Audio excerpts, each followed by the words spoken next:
第11章 SC3 课程，双手5点运针。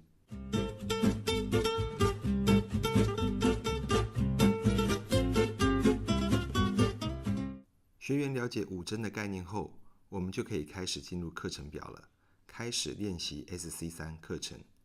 SC3 的内容是练习双手5次的运针，学员需要运用双手运针的5个要点运针，同时也会练习到双手持针。如果你还没有看过这张投影片，请先点击影片，标题为中阶第2章中阶课程概论。简单来说，中间课程有20个章节，讲授缝合循环的各项细节，课程表 SC1 到 SC6 都包含于其中。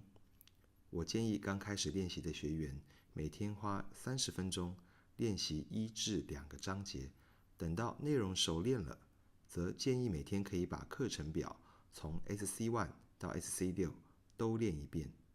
SC3 课程需要的材料如 SC1、2 相同，只要短短的针线大约7-8公分长即可。建议刚开始练习的学员最好用肉眼模式练习，练习区域如图所示，像红色的点跟线一般的区域。要练习先从最右边的红点入针，红线区域出针，再来依次往左方的点跟线来练习运针。这个是第4个点跟线运针，这个是最后一个也是最困难的运针练习。在 SC3， 学员利用5个点练习双手持针及双手运针的5个观念。如果你对这张投影片还不了解，请先看影片中阶第10章运针概论。好，开始练习双手持针组合1来抓针，抓线尾，改变夹针角度。首先第一步，先确认路径，充分转动右手腕，下压，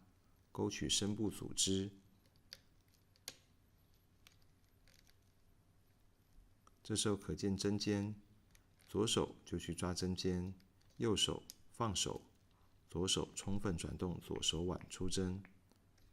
稍微抓线尾，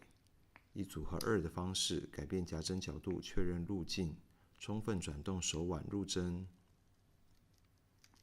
这个时候我会带一点送针的动作，这个是单手运针的技巧，所以有时候单手跟双手运针的技巧也会混用，这个跟持针的概念是一样的。这时候我们在正确架针之后，我们在第3个点要先确认路径，右手腕充分转动入针，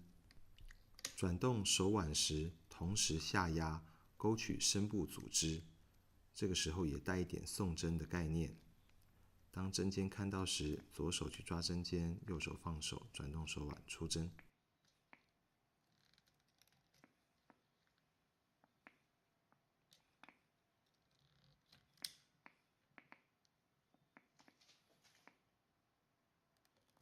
学员在练习时可以发现，在画面偏左的区域运针较为困难。同样做6点到12点的运针练习，左方区域的夹针角度要更大，因此组织对针的力矩比较大，容易造成针面的滑移。因此在运针的过程当中，我们随时要注意针面有没有歪斜，随时记得校正，同时运用送针的概念，在校正的针面下推针尾以出针。结束，你准备好来挑战了吗？跟着我一起苦练吧。